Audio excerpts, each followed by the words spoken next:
Espacio Rojo, el programa espacial ruso. Vida y muerte.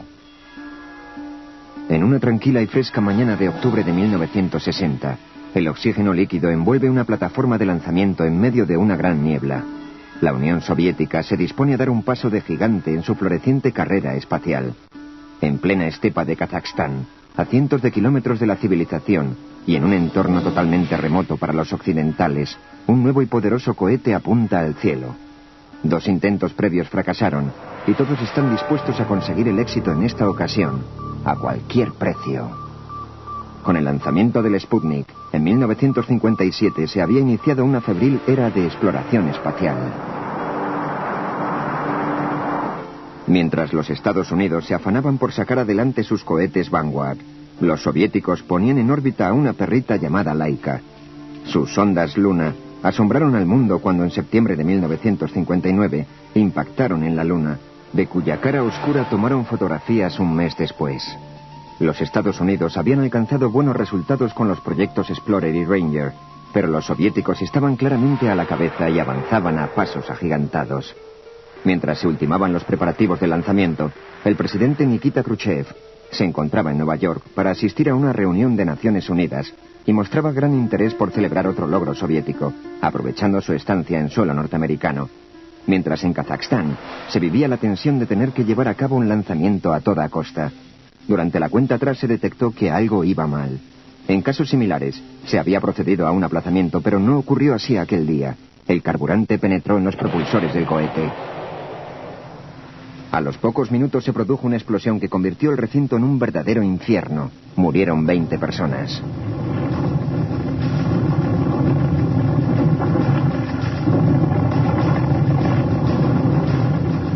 El mundo tuvo que conformarse con rumores, verdades a medias y mucha especulación. Hasta hoy.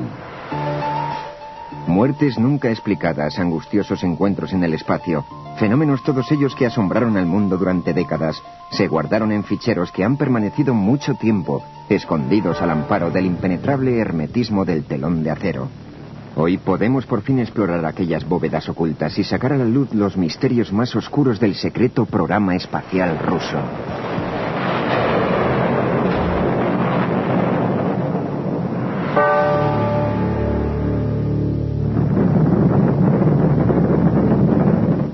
Desde los primeros momentos, soviéticos y estadounidenses asombraron al mundo con sus hazañas estelares. Pero aquella gloria se ha visto empañada por el desastre.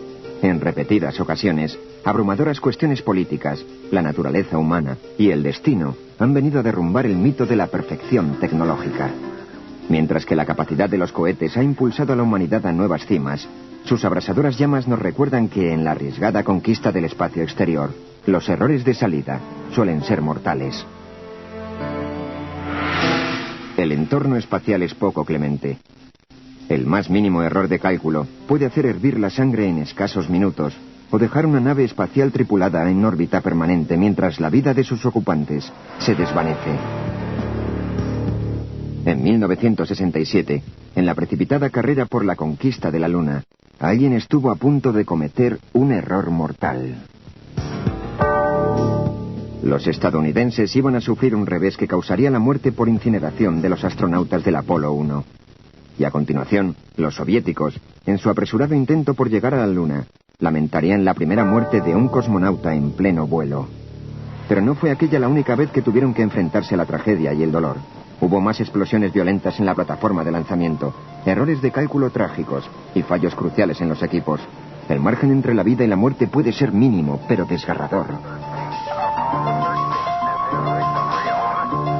A veces la suerte sonríe. Otras veces resulta esquiva. Historias reales, como la del desastre más trágico sufrido por los soviéticos, finalmente pueden ser recopiladas.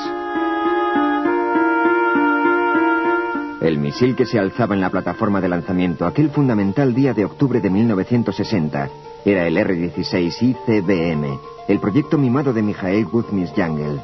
Era un cohete diseñado para lanzar cabezas nucleares letales contra Estados Unidos.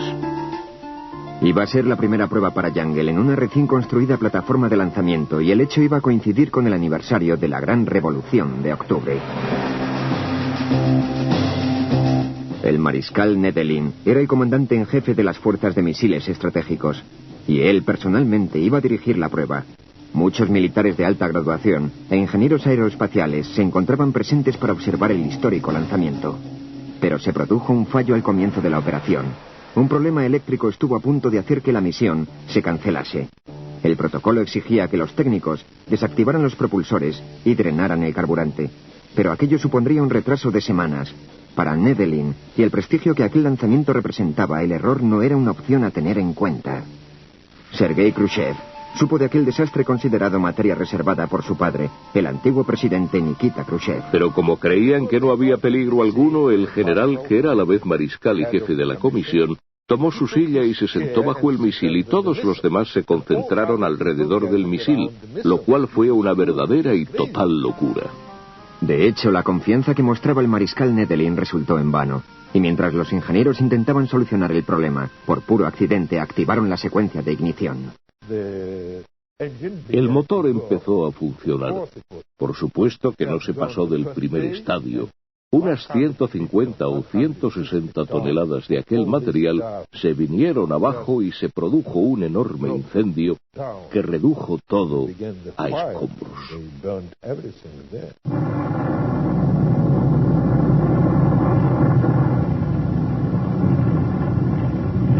En apenas unos segundos, la plataforma se convirtió en un infierno dantesco.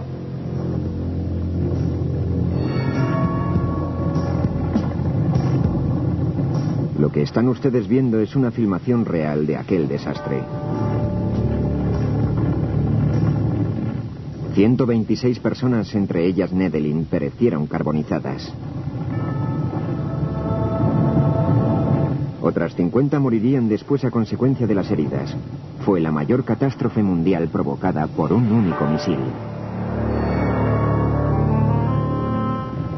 Mientras las víctimas que se consumían entre llamas intentaban sin lograrlo escapar de aquel infierno devastador, unos hombres se fueron directamente al centro de la tragedia.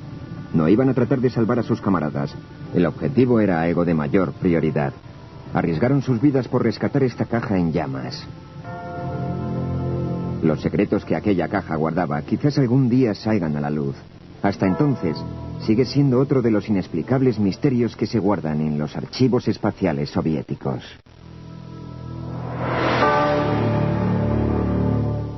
Nada en los anales conocidos de la historia espacial es comparable a la catástrofe de Nedelin en cuanto a pérdida de vidas humanas, pero ni siquiera fue el único desastre que sufrirían los soviéticos. En 1969 prepararon el lanzamiento de su segunda generación de sondas Marte. Los Estados Unidos habían puesto la cabeza en la carrera por la conquista de la Luna, de modo que un lanzamiento feliz de la Marte sería una respuesta apropiada. Estas sondas iban a ser transportadas por el nuevo y poderoso propulsor Proton, que tenía 3 veces más potencia de arranque que su predecesor, y también 3 veces más dificultades. Aunque sus diseñadores le otorgaban tan solo un 50% de éxito, las fuerzas políticas decretaron que el intento merecía la pena. Ninguno de los 3 lanzamientos tuvo éxito, pero el que estamos ahora presenciando casi resultó mortal.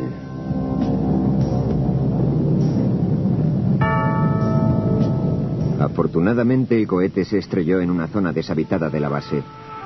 Este desastre se conserva en una grabación filmada, pero muchos otros se evaporaron tan rápidamente como la humareda que se formó en torno a sus calcinados restos.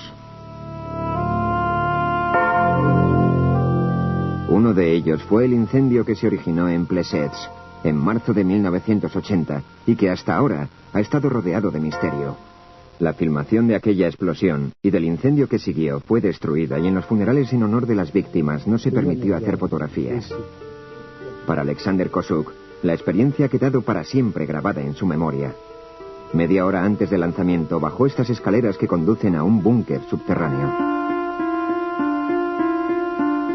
Los soviéticos seguían queriendo lanzar un satélite espía, pero en aquella ocasión se detectó una fuga de oxígeno. En lugar de seguir los procedimientos de seguridad, se utilizó un paño empapado en aceite para tapar la fuga momentáneamente. Pero aquello prendió fuego de forma casi inmediata. Cuando se produjo aquella tremenda explosión, el búnker se llenó de llamas y gas caliente. A continuación se produjo otra explosión y una tercera. Así que casi todos los que estaban cerca del propulsor, miembros del llamado equipo de combate, perecieron. En total murieron 49 personas. Los soviéticos se encargaron de deshacerse de todo lo que las llamas no lograron consumir. Ciertamente destruyeron todas las pruebas, pero no pudieron borrar de la memoria el dolor que aquello causó. Fue algo que jamás podrá olvidarse.